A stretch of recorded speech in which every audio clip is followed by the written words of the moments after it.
Welcome to Disrespectfully Agree with Oatman and LJ. I am LJ. Across from me is Mr. Oatman. I am Oatmananoff the Great. That's what I'm changing my name to. No, it's not gonna. No. No, you're not gonna call me Oatmananoff the Great. You've tried this before. It didn't work then. It almost worked this time. Wait, no, not at all. It didn't work at all. It didn't work at all. No, nothing. Let me think about it. Hold on. Someone has to walk up. I need silence for a second. Okay, go for it. No. Damn. Sorry. Okay, I swear I was going to get you on that one. This episode, we're going to tackle Solo, a Star Wars story. This was directed by... Ron Howard? Well, technically, I guess. Yeah, he came in halfway through or something? Yeah, something like that. They had... who do we have on this? We had Phil Lord and Chris Miller originally. Those of Cloudy with a Chance of Meatballs, the Lego Movie, and 21, and I think 22 Jump Street. They were fired. Kathleen Kennedy, Lucasfilm, whoever made the decision that it wasn't working out. I didn't look into all of the details. There's a lot of rumor, speculation, some details leaked out, but basically it seems that the studio didn't have faith in them. They were apparently doing like 30 takes on certain scenes, and it seemed like they were out of their element, or perhaps too nervous for a movie this large and with this many people basically hovering over them. It's a lot of pressure, I would imagine. Cloudy with a chance of failure, baby. Yeah. They were removed. Ron Howard was brought in to... the big guns. Yeah. Reuniting with Lucasfilm since Willow. Mm-hmm. Mad Mardigan in the house. Well, we don't... That's spoilers. Is that a spoiler? Kinda. For some people. Oh, yeah. Gonna have to cut that out. So we'll start with the spoiler-free conversation as best we can, then we'll move into spoilers on this. I got a question for you, Oatman. Y'all like Star Wars fan fiction? Actually, yes, I do. Really? I do. You know, I'm not a huge fan fiction nerd, but I have read some pieces here or there. Some of them I didn't understand. Like what? The few pieces that I remember reading, and I barely remember them, the thing that stood out to me the most is that fan fiction that I've read, at least, tended to stray away from characters that are not necessarily prominent in the movie. Right, side characters. Yeah, so when I thought fan fiction, I thought it would be like, I'm going to read about Darth Vader and this and that. But it really wasn't as much that. Sometimes those characters were almost background characters. Yeah, they're going to go with like one of the guards at Jabba the Hutt's palace. Yeah, I was like, all right. It's like his relationship with the... yeah, I just thought that was with the... What was that? What was the monster? I can't believe I'm blanking on the monster's name in Jabba's palace. What was that thing? I forget the name. Oh man, I've lost my nerd cred here. Yeah, so I enjoy some of that. Some of the stuff that I read, I did enjoy. Well, this movie struck me as very fan fiction-y. Yeah. Answered a lot of questions that we did not have. That we didn't care. Hey, wait a minute. So you're this is a spoiler. Yeah, we'll get into the questions. But yeah, it's in some questions you kind of wish hadn't. Yeah, because I was listening, I was like, been answered. So that seems like that seems dumb. All right, fine. And I was really disappointed. I don't know if I could say. Let me say this. My anticipation for this film was low. In fact, if it weren't for this podcast, I don't know if I would have seen it. We would have went together. You might have dragged me. I would have dragged you. I anticipated this as possibly being like the highest hopes I had for this was that it would be fine. It's like in my wildest dreams, like maybe it'll be fine. And you know what? I think for most of the movie, I think Act 1 and Act 2, the film is kind of just fine. Act 3, I think, is pretty good. Maybe it's just because in comparison to the first two acts, but I think Act 3 kind of works. And by the end, I more or less felt like, you know what, I kind of enjoyed that. I don't love the film. It's not something I think I'll ever rewatch. It's certainly unnecessary, but it was more or less enjoyable. Here's some problems. Act 1, basically, the first scene we get is a chase scene. It's basically a car chase, and it's a muddled mess. The geography of action, it's not as, like my go-to example of terrible car chase is the opening to Quantum of Solace, where you don't know who's where, like all the cars are exactly identical. You don't know who's in what car, the camera's moving like crazy, you can't see what's happening, you don't know where anybody is, and then action happens, but you're not sure to who or why it happened. This isn't quite as bad as that, but it is inexplicable where the characters are, why things explode, who hits what and why, why they find themselves in different areas in relation to each other. It may seem like not an important thing, but when you're doing a car chase, that's everything. Without that, it's just junk happening on the screen. Am I off base? Not at all. You're dead on. And plus, I have a thing I call the Longmire rule. I think that's what The Longmire rule? Yes. Okay. There was a show some years ago called Longmire. I think it was called. Sounds familiar. Yeah, it was a show about It's like a Western kind of like thing? a Western, a modern Western. Anybody knows me, only thing that I may love more than science fiction is Western. I love Western. I love that genre. You're the one. I love You're the one guy. I'm the one guy. I love old Westerns. I love the new Westerns. I love it. And I tried to watch Longmire, and it had some really great supporting characters. It was a great story. The topography of the scenes was beautiful. Some of the stories were really interesting and intricate, and I just couldn't make it through the show, and I didn't like it. And I couldn't figure out why. And finally it hit me. And that's why I call it the Longmire rule.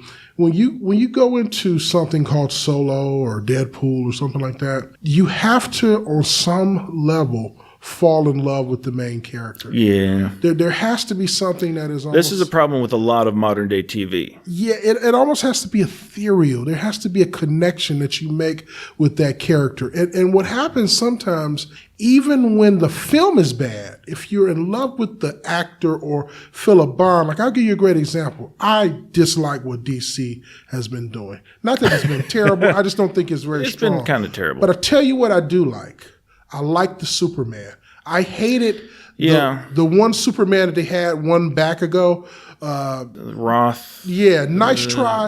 Brandon Ruth? Yeah, Brandon Ruth. Did nothing for me. And so I didn't really care about the movie because I didn't have that relationship. This new guy, I kind of like him. There's something about him. There's something about him that draws me in. The actor works. The movie didn't, but the don't. actors work. And what they're trying to do with his character doesn't work. But the actor, there's something behind the eyes. And if you have that works. When they said when they were casting Ben Affleck, I thought they were out of their mind. I said, are you intentionally trying to destroy the franchise? It was already dead. And then they cast him. And when I saw his performance, I rediscovered something in freaking Ben Affleck that I liked. I like that older, slightly more grizzled, a little bit worse for the wear Batman that he creates. And even though I don't love the movies, I will follow him. I will follow Christian Bale. The Ben Affleck Batman, there is a good movie somewhere with him in it. Somewhere in him in it. But they haven't made it yet. They haven't made it yet. If we can find the story, it can be there. The problem that I have with Solo is when I met this kid, nothing. I mean, it just, and it's hard to craft. It's like, I know Han Solo. Han Solo's a friend of mine. And you, sir, are no Han Solo. You are not Han Solo. This movie relies on your love for Harrison Ford. And this kid doesn't have it. And it's not his fault. Yeah, when Harrison Ford says, she's like, I love you. And Harrison Ford says, yeah, I know, baby. Yeah. Because that's how I roll. Yeah. There was something there that just is almost beyond the character and beyond the story and beyond the film. And when you don't have that and the namesake can't carry that weight. I mean, just look at the scene in the first movie, A New Hope. It's Greedo and it's Harrison Ford, and they sit down. He's got a gun on him, and don't forget what happens. The shooting first, whatever nonsense. Just watch Harrison Ford in that scene. Yep. And that is a man who's entirely confident in what he's doing. Now, granted, of course, this is him younger, quote unquote, whatever.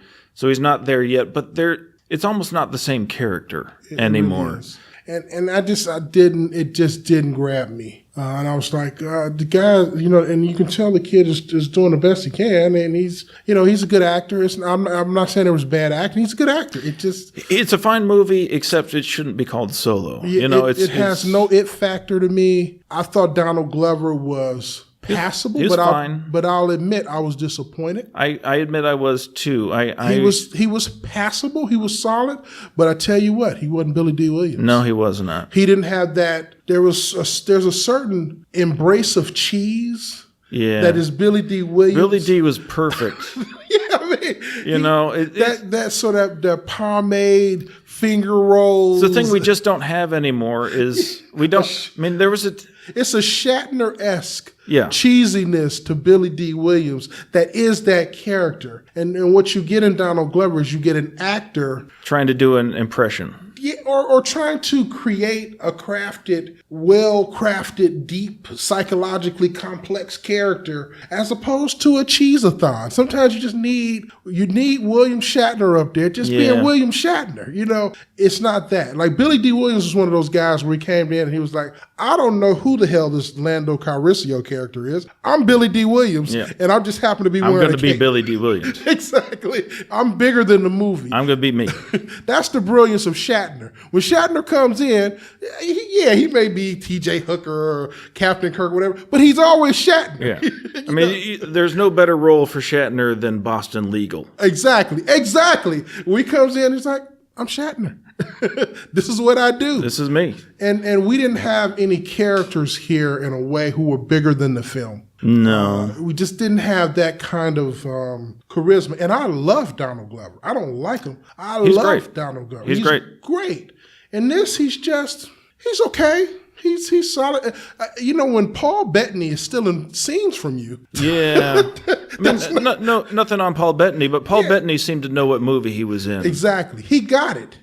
Paul Bettany is one of the best things in this film. Him and Woody Harrelson. Those are the two best things in this film to me, is those two guys. Well, and I think it goes to show what experience can do for you.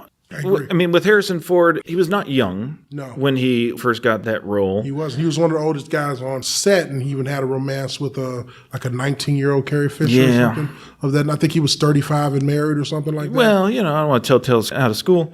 But yeah, according to Carrie Fisher, that's kind of what was going on, I guess. That was going on with them. He was an older guy, but he carried a certain panache that just is Harrison Ford. When Harrison Ford pulls out a gun and shoots that guy who's swinging those swords in Indiana Jones, there's just a swagger. I mean, and to be fair to this kid playing Solo, I mean, even Harrison Ford isn't Harrison Ford anymore to some extent.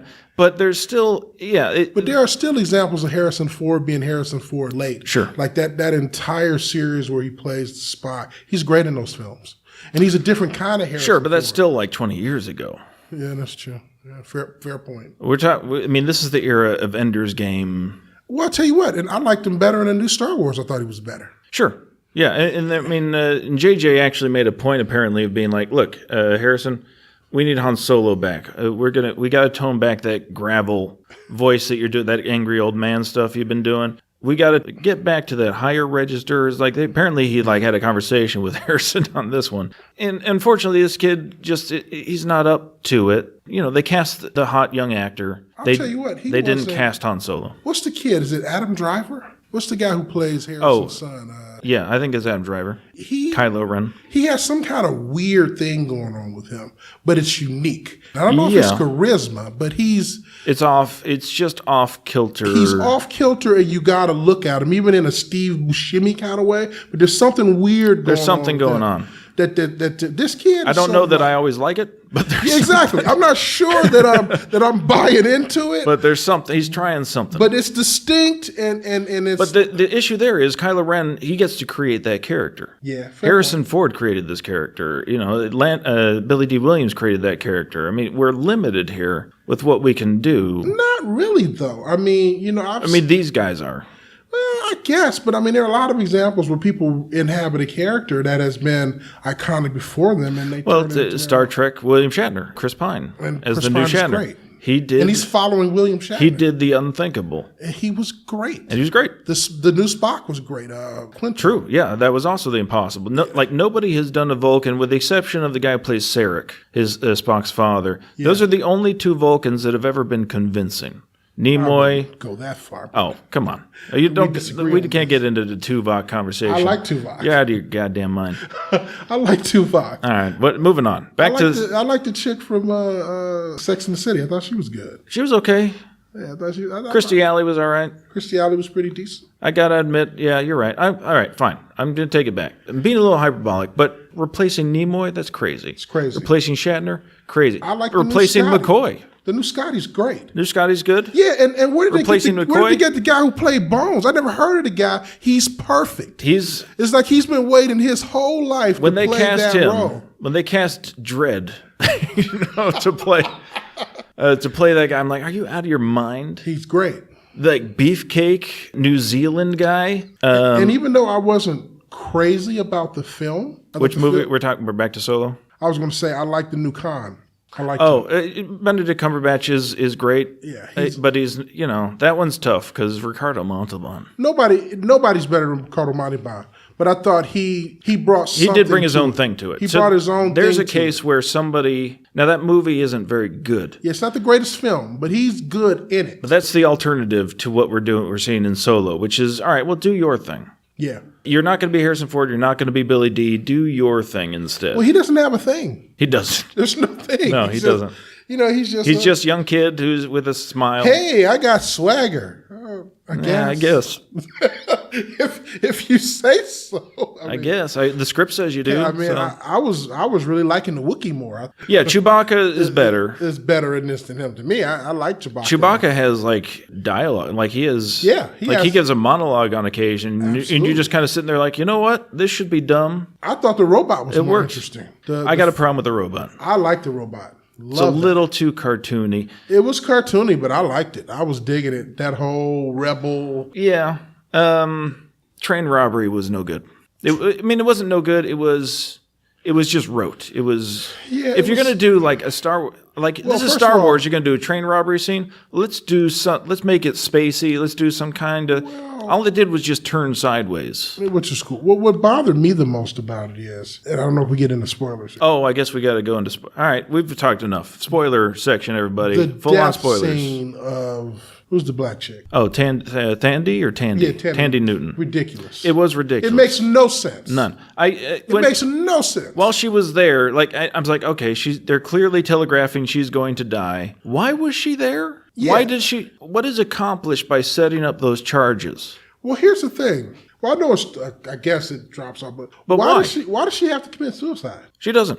What is the reason for that? But there's two problems with it. We're going the script problem. There's two of them. One is, why does that even need to happen? Exactly. Why does anybody need to place charges there? They're going to get the thing off anyway. That's right. They're pulling it off the train. They're pulling off the train anyway. Why do we even need to do that? Second, it just sets up like an arbitrary, time limit. They've made their job harder by doing that.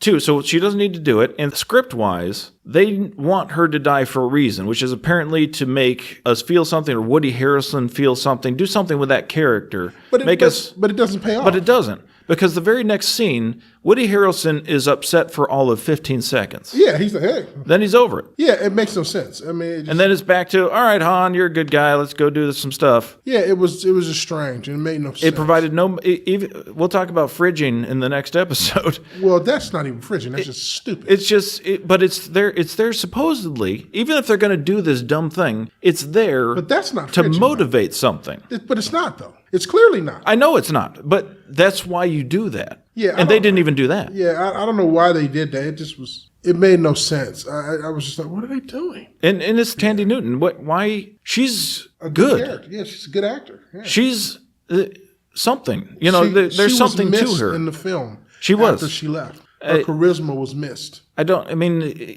I guess we have two new characters to take their place, and that's why you killed two people. Jon Favreau, I don't know if you noticed, Jon Favreau was in this movie. Who was Jon Favreau? He was the four-armed fella. The what? The pilot. The four-armed pilot. Oh, that was Jon Favreau? Apparently. Oh. I didn't notice it till I saw it in the credits. I did not notice that as well. And that character... I know Linda Hunt was in the film. Yeah. My thing is, I would rather see Linda Hunt. Like, instead of this weird worm that's not very creative. Yeah. And done well. She already looks like she's from space. Exactly. Like, she's perfect, right? I would rather see Linda Hunt come up out of the water. That would be better, yeah. That was a very uninspired monster. Hey, let's talk about the muddy visuals for a second. This film we talked about this a little bit after the movie, but it's difficult to see what's happening. It's like they purposely wanted everything to be obscured and hard to see. It's always dark. It's always gray. You know what it felt like? It was almost like they screened the film and it's like, man, these visuals are terrible. It's like, can we turn the we don't have enough time to make this look good. Yeah, we can't fix this. Can we just muddy everything? Yeah, just make it hard to see. God, these visuals are awful. Can we just turn it down 20% so everything's a little dark? You had in Act 2, they go to the mine or whatever. Yeah, and you had an interesting comment about what was even happening. Yeah, like apparently, like for some reason, Chewbacca's like, ooh. All right, don't do that. You don't like my Chewbacca? No, don't. No, stop it. That's please. a bad Chewbacca. We need to not. No. So he's motioning over like, I gotta go. I don't know. I gotta go to my macrame class. There's something happening over there. Yeah, what's Chewbacca? Why is he doing that? And he's pointing to some shadowy figures. And I'm like, and finally it dawns on, oh, those are Wookiees, I think, that he's found. And they've already set it up with a line that he's looking for his tribe. Yeah. And then he finds his tribe. And They've been enslaved by the Empire. Yeah, they've been enslaved. And it just makes no sense. I can't see it. I'm like, and there's a pivotal scene in this movie where they're flying around sort of this living space creature thing. Yeah. And I just can't see it. I mean, I feel like an old man. I'm like, back in the day, you know, my science fiction was well lit, so I can see it. I can't see what's happening. So if I can't see it, then does it really happen? Does it really matter? Yeah, it gives you a lot of impression. This is the problem with a lot of modern action movies. It gives you the impression of action, but you don't really have a grasp on what's happening. We discussed this. Where we are in space and time. We discussed this before. People ask, are you a Trekker or do you like Star Wars? And I love Star Trek way better. And one of the reasons I now realize is I can see it. It's well lit, all of it. All the movies are well lit. The shows are well lit. I can see what's happening in the action. With the exception, I'll give you two movies that are exceptions to that. The one with Hardy was dark. Yes. But that was supposed to be at least. At least there was a rationale behind it. What was the rationale? That he came from a planet that was soaked in darkness. No, not that. The whole movie looks like garbage. True. I'm just saying they were literally playing with this palette. I got you, but even like on that scene, that chase scene on the planet where they find B4's pieces and everything. I grant you. It just looks like a mess. I grant you, it's too dark. I'm not saying that, but I'm saying there was at least a rationale to it. This is just dark for no reason. I mean, there's no reason why it needs to be dark. Well, that's the thing. This movie you would think out of mind it would be well lit. People need light to lift and transport. Why is it so dark? Well, they're doing the DC thing. It's almost like this is a DC movie in a way, like aesthetically. You know, you're absolutely right. It has a DC feel to it. And it's like they don't understand and maybe this is part of... Nothing happens at noon. No, that's the thing. It's almost like because maybe it's a repercussion of having fired the directors and having somebody else come on board and all this craziness. But they're making a Western, and maybe this is partly why I like Act 3, because it actually looks more like a Western. Once we get to Act 3, it's full-on Western. You can see what's happening. It's like it's a desert. It's Star Wars. You're making a great point, one that needs to be made. This isn't a bad film. No. To hear people talk, it sounds like it's a bad film. It's not. It's a decent film. It's okay. Especially once you get to you're right. The last third is pretty good. I wish they would just lighten it up a little bit, and I wish they would have cast. This movie's supposed to be a fun Western, and it doesn't feel like it for 2/3 of the movie. I wish they would have cast. I know people hate when I say this. I wish they would have cast a famous actor for Solo. Like who? Somebody with charisma. Somebody that comes with a certain swagger, a certain charisma. Doesn't have to be the hottest young actor, but just somebody that brings a certain thing to this. But I don't know who that is. I mean, it could be anybody. Apparently not. I mean, I'm thinking, but I think there could be I wish they would have picked a more established person. And by established, I don't even mean a star. I just mean somebody who we look at, oh, that's the guy from, just somebody who has, I don't know, some proven bit of charisma in some field. Yeah, but you almost run into the problem with with Hamlet in a way. It's so many times we see Hamlet as portrayed by somebody in their 30s or 40s, which is far too old for that character. But they do that because younger actors can't pull it off. I don't know. I agree with that. And not always, but you're going to have an easier time finding an older, more experienced actor to be able to pull off that role. I don't think that's why that's done. I don't think it has anything to do with that. I think it has to do with selling power. I think their calculus is that we're going to get people to shove into a room to watch Hamlet. We damn well better have a star in there who's part of it. I think that's most of it, because you literally have hundreds of thousands of theater people all over the country who can do Hamlet all kind of graduates who do Hamlet and could kill that part, but we never heard of them. So it's not a skill thing. You got the actors who can do it. I don't know that you have the fame that can pull people to go see Hamlet. You know, if you put Mel Gibson in it, who was a great Hamlet, by the way. Actually, I agree. That is really good. That was a very surprising performance out of him. Well, he's far too old for the role. Yeah. What's awesome is to put his and Branagh. I can't. It was good. I can't. It was two different interpretations. Sure. Because the main question, one was interesting, one wasn't. Yeah, well, both of them were interesting. the main question is Hamlet crazy or is he crafty? Right. Branagh clearly went crafty, and to me, Gibson went. I'm trying he was to keep more tethered. Unhinged. Yeah. Yeah, I'm trying to keep tethered to my reality and still do this thing. And I liked how he shortened it in some ways. Branagh that was Zeffirelli more, I think, than Gibson. But yeah, fair point. But Branagh went full out spectacle. I mean, that is a beautiful film. Beautiful film. Some of those scenes but it feels empty. Boy, that's rough. I thought it was really good. I mean, if you can make it through all of it, and that's the problem. It's very difficult to sit through. Yeah, you can't. You can only see it once. I mean, the whole thing. It felt obligatory. And I'm not a nerd for this kind of stuff, but the costuming, the set design. Sure, I thought Branagh was good in it. But it was much. But those choices were obligatory. It felt obvious. And Shakespeare doesn't have to. I mean, look at Zeffirelli and Gibson in Hamlet. That was. It unusual. Does not have. That's better. Great. It was good. It was unusual. Do something with it. They basically did a thing. Like I don't know who the filmmaker was, but the one who made A Lion in Winter, where they made the decision to try to portray it almost how it kind of was. That even royalty lived in pretty squalid, bad, conditions relative to what we would consider good condition, where there are animals all over and feces. Just and all a mess, yeah. Yeah, this ridiculousness where everybody's in the gilded your clothes are all like dirty and totally ridiculous. Kings rarely dress like that unless it was for events and all that. Yeah, like they went that way with that film. It was really great. Yeah, it's great. But it was kind of interesting. But Peter O'Toole, you know, now there's an actor. That guy can take.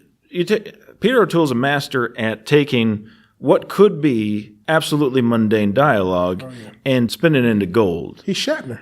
Okay. And I say that in the sense of Peter O'Toole and everything he is in some ways bigger than. I mean, look at Beckett. Like, there's an example of characters who, like in a Shakespeare play, you get actors. You get the Branagh piece, and you got actors who are trying to be like, oh, Shakespeare, and you get Peter O'Toole in there, and you got somebody who's playing with the language, playing with the character. Course. Yeah, but that's unfair. That's like saying, we got this one basketball player. He's no Jordan. I mean, it's Peter O'Toole. I mean, that there literally isn't much above that. That's as good as it gets. So yeah, it's not Peter O'Toole level, but who is? I mean, you ever seen that guy in My Favorite Year? My God, guy's a genius. Yeah, nobody's that, but it's good. I mean, God, I don't know. That's a tough. What is the line? I'm 50. Alive and a king all at the same time. Peter O'Toole. He turns those lines like daggers. Yeah. Nobody does that. Back to Solo. I'm sorry, I got bored talking about Solo. Yeah, I guess so. Let's go back to Solo. This movie felt like there needed to be a guy in the lower left-hand corner of the screen who's constantly pointing at stuff and looking at the audience saying, huh?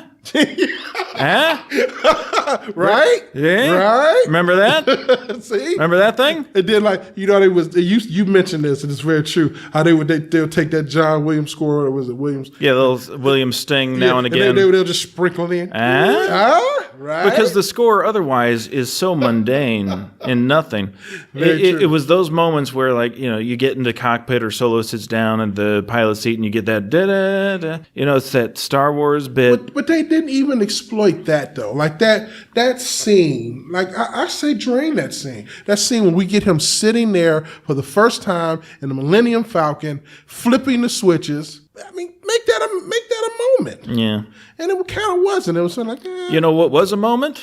What? They spent 3 seconds on a still shot of Han Solo getting his gun.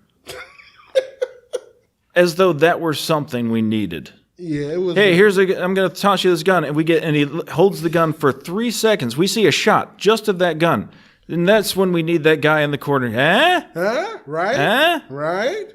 So what is your name? Han.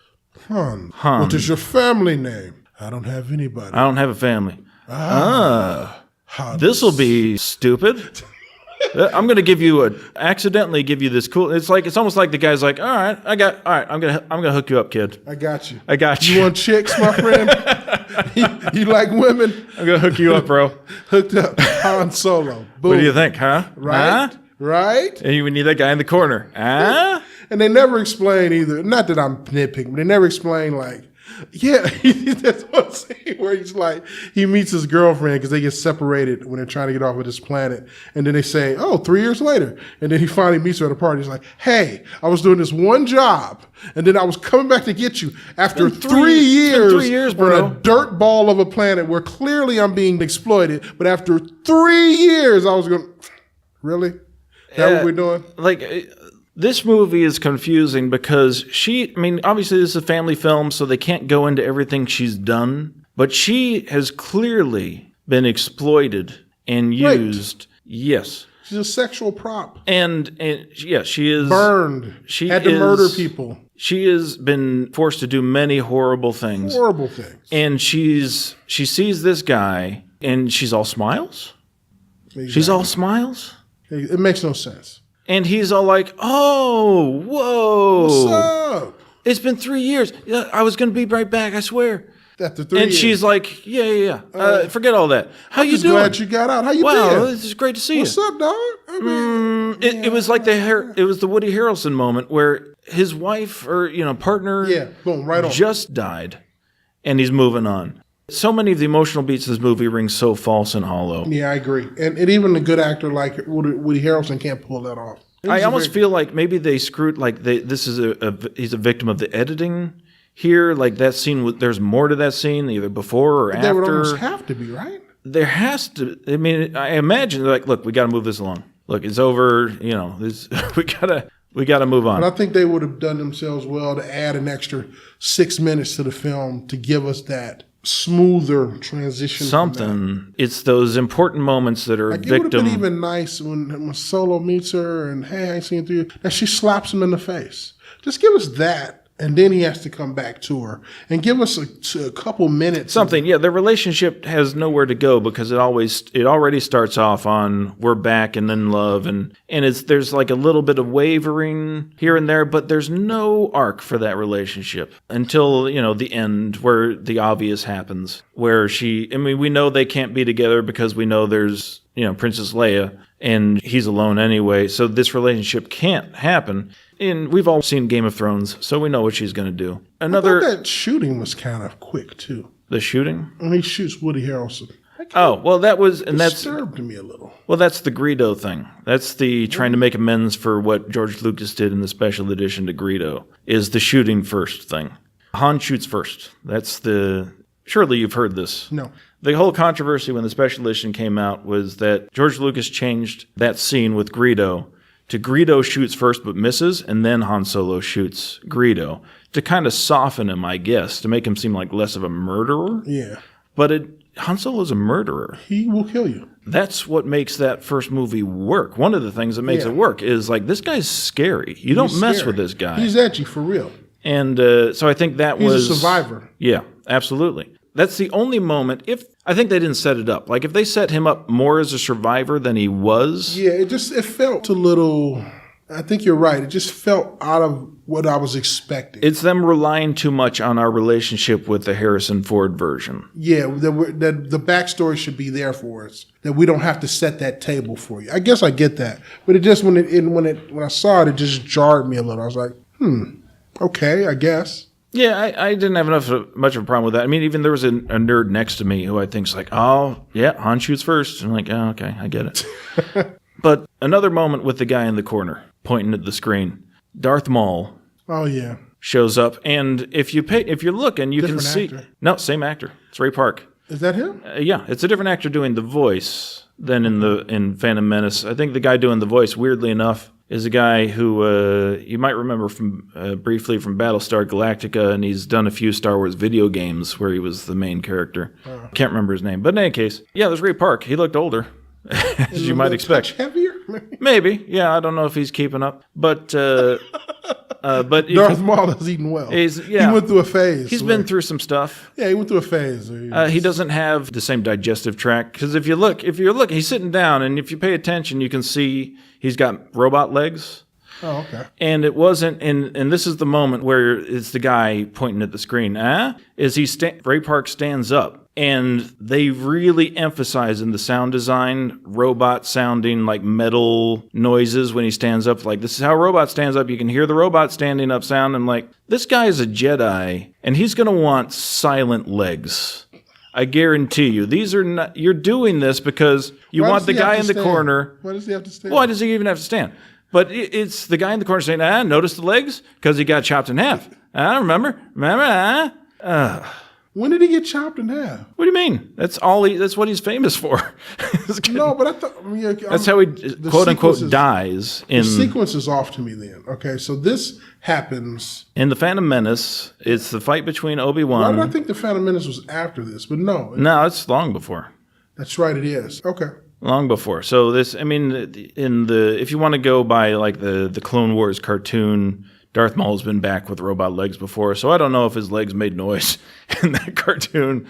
It just struck me as notice that? We put the legs on them. It's just a lot of that. But the third act's all right. Yeah, it's good. It kind of works. It's fun. fun. The pacing works. There's not a lot of it that's a surprise, though. No, we need a moratorium on the character saying, the mentor saying, don't trust anybody. We need that trope to we need to put a pause button on that one for a while. Because it's always just like, oh, okay, well, he's going to betray them. That's how that works. Indeed. Obviously. It's enough. We get it. If you want to surprise us, stop telling us that exactly what's going to happen. Fair point. And last nitpick, Paul Bettany, Bellamy? Bettany. Paul Bettany.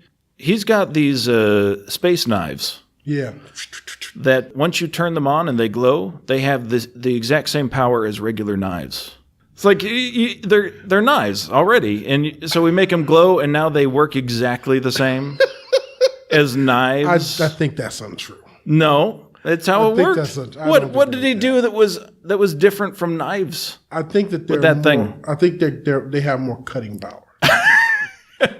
Did he display that extra cutting power at any point? He kind of did. Like when he throws it at him, you see how he kind of chops that whole thing off. What whole thing? The thing that piece. I don't know what the term is, but that furniture piece above him, it cuts it almost in half when he throws it. So I think it has more cutting power technically. Probably cuts to you like butter, but it's a fair point. Yeah, it's daggers. I think it's kind of the same deal with like a lightsaber. You know, if you had a regular sword. Yeah, I guess, but it was never really properly. I mean, maybe I just missed it. It was never properly demonstrated. It just seemed like I think space knife. What it said to me was it's almost the same in the same family of the lightsaber. Like a sword will really do the job, but a lightsaber is a little more powerful. And it was kind of like that. It's more than a little more powerful. You don't have to do anything. Yeah, it's the same thing. Like if you throw a knife at a piece of furniture or something, even a really sharp knife, most times it's just going to bang and fall down. When he throws his, it like slices it. So I think that it was kind of in that universe. So it's the power of a knife. Yeah, it's kind of fun. It's like two knives duct taped together. It's like that kind of power. Yeah, it just seemed like another cool way to get in a light sword. Yeah, I guess. Fine. Yeah, I get your point, but I was like, yeah. It's not a real complaint. It just struck me funny. Yeah, it was funny. Once you turned it on, is the power of one knife. No, I think it's a little more than that. I think that was the point. All this power we're generating, and we can basically go cut a slice of bread. Oh yeah, but here's the magic: it cuts the bread and toasts it simultaneously. That's the science of it. That's the thing. You save all that toasting time. Gotcha. All right, fair enough. All right, they stand corrected. Stand corrected. Yeah, we've talked a lot of crap about this movie. It's okay. Yeah, I would recommend it. I don't think I'll ever see it again, but I think it takes us back to, and I think there's a place for this, back to the tradition of the Saturday matinee, where you can just have some kids go see an action movie that isn't drenched in blood. Yeah. Where it's almost like a Western, where Westerns were shootouts, but they weren't bloody necessarily, typically. Yeah. It's in that realm in the same way that Spielberg wanted to reinvent the serial when he did Indiana Jones. Yeah. This is in that general Then to be vicinity. fair, so did George Lucas with Star And Wars. George Lucas, absolutely. George Lucas was doing the It's his version of Flash Gordon. Yep, very true. And I think this fits in that. You know what? It's better than I thought it would be. I will give it that. Third act, especially. The good Saturday matinee kind of film. So take the kids, not super bloody. Sure, yeah, fun family film. As long as you can see what's happening. Yeah, younger kids with better eyesight will enjoy it more than, say, I. Yeah, I go to a theater that, puts their projector all the way up, full illumination or something. Don't do 3D. That's going to be a mistake. No. That's a bad That deal. will be a mistake. Darkness all in your face. Oh, I can't imagine. All right. Check us out on our website, disagreepodcast.com. On Facebook, like us there, Disrespectfully Agree. And do us a favor, write us a review or just drop us some stars. 5 stars are, of course, preferable on whatever service you're using, iTunes, Apple Podcast, Google, Play, Music, what have you. And with that, we will talk at you next week. Bye. Peace and chicken grease.